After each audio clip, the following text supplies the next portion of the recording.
السلام علیکم ورحمۃ اللہ وبرکاتہ۔ الحمدللہ وکفى وسلام علی حبیبہ الذی اصطفى، اما بعد فاعوذ باللہ من الشیطان الرجیم، بسم اللہ الرحمن الرحیم، اہدنا الصراط المستقیم۔ صدق اللہ مولانا العظیم وصدق رسولہ النبی الامین المکین الکریم، ونحن علی ذلک من الشاہدین والشاکرین والحمدللہ رب العالمین۔ غوث اعظم بمن بے سر و سامع مدد لائتی مدد کعبائیم مدد ماغدائیم، تو سلطان زمانہ ہستی ہستدارین تمنا شاہ جیلہ مدد، بغیر دعوی بلا افتاد کشتی ضعیفان شکستہ رات بستی، بحق سید عثمان ہارون مدد کن یا معین الدین چشتی،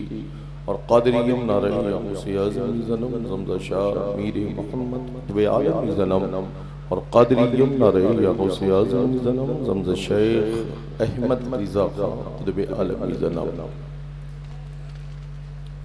حضرات گرامی، آج 107ویں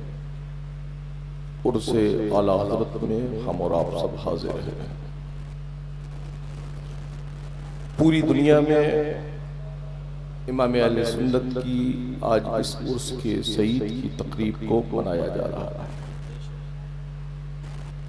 کون امام محمد رضا؟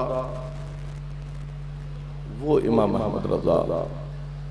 جس نے ہر فتنے کا جواب دے کر ہم اہل سنت کے ایمان و عقیدے کی حفاظت کی ہے، اسے پوری دنیا امام محمد رضا اعلیٰ حضرت کہتے ہیں۔ آج امام محمد رضا اعلیٰ حضرت یا مرکز اہل سنت بریلی شریف سنیوں کی مجبوری نہیں ہے، بلکہ سنیوں کی ضرورت کا نام مرکز اہل سنت بریلی شریف۔ مجبوری کا ذہن اور کے پاس ہوتا ہے، مگر ہم سچے سنیوں کا ذہن مجبوری کے نام پر نہیں ہوتا ہے، اپنی عقیدت اور اپنے عقیدے کی فکر کی نام بریلی کی طرف ہوا کرتا ہے۔ ہم اپنے اکابرین کے قلبی وفادار تھے، خدا کا شکر ہے آج بھی ہم اپنے اکابرین کے وفادار ہیں۔ ہم اپنی فکر کی جدت سے کسی اپنے بڑے کے آگے سبقت حاصل کرنے کا مزاج نہیں رکھتے۔ امام اہل سنت اعلیٰ حضرت نے جو ہمیں ذہن و فکر دیا ہے، آج اگر اس کی فکر کے سائے تلے اگر ہم اپنی فکر کو سوار کر بہتر انداز میں گزارنا چاہتے ہیں، تو ہمیں ہر باطل کو یہی جواب دینا ہوگا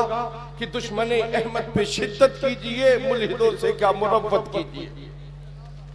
لفظ مروت، اور اگر اس لفظ مروت کو سمجھو گے تو تم کو سمجھ میں آ جائے گا کہ ہمارے نزدیک رشتہ داریوں کی اہمیت نہیں ہے،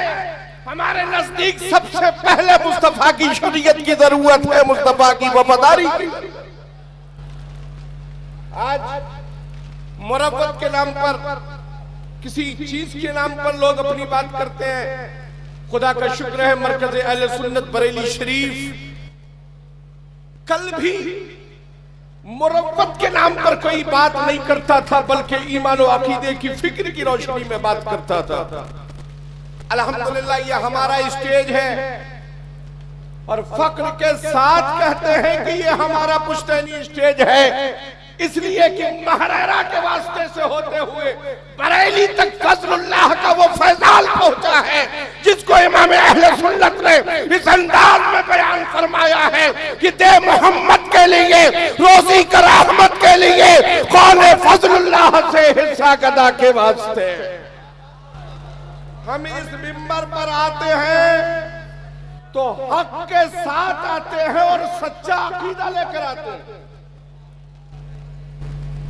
اور ہمارا تو ان سے کبھی واسطہ ہی نہیں ہے جو عقیدے میں اپنی گاڑی کو ادھر سے ادھر کرتے رہتے، لوپ لائن میں ڈالتے رہتے ہیں۔ آپ کو غیاث الدین احمد آج کے جامعۃ الرضا کی اس عظیم الشان عرس رضوی سے پیغام دینا چاہتا ہے۔ اعلیٰ حضرت امام اہل سنت کی قائم کردہ تحریک جماعت رضائے مصطفیٰ جس کو آج پوری دنیا میں قائم کیا جا رہا ہے اور عقیدت مندان بریلی اسے قائم کر رہے ہیں. غیاث الدین احمد اعلیٰ حضرت کی اس منبر سے آپ کو پیغام دینا چاہتا ہے. اے سنیوں، اے رضا کھدی والو، اگر امام اہل سنت سے سچی محبت رکھتے ہو تو رضا کی اس تنظیم سے کٹ کر کوئی نو مولود تنظیموں کے سپورٹ مت کرو، بلکہ جماعت رضائے مصطفیٰ ہر خطے میں قائم کرو، ہر آبادی میں قائم کرو، ہر ضلع میں قائم کرو. اس لیے کہ جماعت رضائے مصطفیٰ ہی وہ تنظیم ہے جس کو ڈونیشن کے لیے قائم نہیں کیا گیا، جس کو پبلک سٹی کے لیے قائم نہیں کیا گیا، جس کو خانقاہ اور درسگاہ کے لیے قائم نہیں کیا گیا، بلکہ سنیوں کے ایمان عقیدوں کو محفوظ کرنے کے لیے قائم کیا گیا اور سنیوں کو ایک پلیٹ فارم پر لانے کے لیے قائم کیا گیا. اے رضویو، تمہارا ہمارا بڑا پرانا رشتہ ہے. چاہے اعلیٰ حضرت کے وسیلے سے لو، چاہے حجت الاسلام مفتی اعظم کے وسیلے سے لو، چاہے مفسر اعظم کے وسیلے سے لو، چاہے تاج الشریعہ کے وسیلے سے لو، اور چاہے اس دور میں قائد ملت کے وسیلے سے لو، ہمارا تمہارا بڑا پرانا رشتہ ہے. اگر رشتہ مضبوط ہے تو غیاث الدین تم کو پیغام دے گا، جماعت رضائے مصطفیٰ سے کٹ کر کسی کو سپورٹ کرنے کی کوشش مت کرو، بلکہ جماعت رضائے مصطفیٰ کو ہر آبادی میں، ہر شہر میں قائم کرو، اور اس کے بینر تلے کسی صلح کلی کو مت بلاؤ، بلکہ رضا کے وفادار کو بلاؤ، اور یہی کہو ڈال دی قلب میں عظمت مصطفیٰ سیدی اعلیٰ حضرت پہ لاکھوں سلام. آج اعلیٰ حضرت نے، آپ نے کل بھی آج سنا اور آج بھی سنا، اعلیٰ حضرت نے اسلحے تو تیار کیے، چلانے والے اعلیٰ حضرت کے دور میں کہیں صدر الشریعہ تھے، کہیں صدر الافاضل تھے، کہیں برہان ملت تھے، کہیں مجاہد ملت تھے، اور آج بھی وہ اسلحے چل رہے ہیں اور باطل کے سینے میں غار کرتے ہوئے یہ کہہ رہے ہیں کہ کل کے رضا ہے خنجرے وہ غار برق بار آدھا سے کہہ دو خیر منائے نہ شر کرے. السلام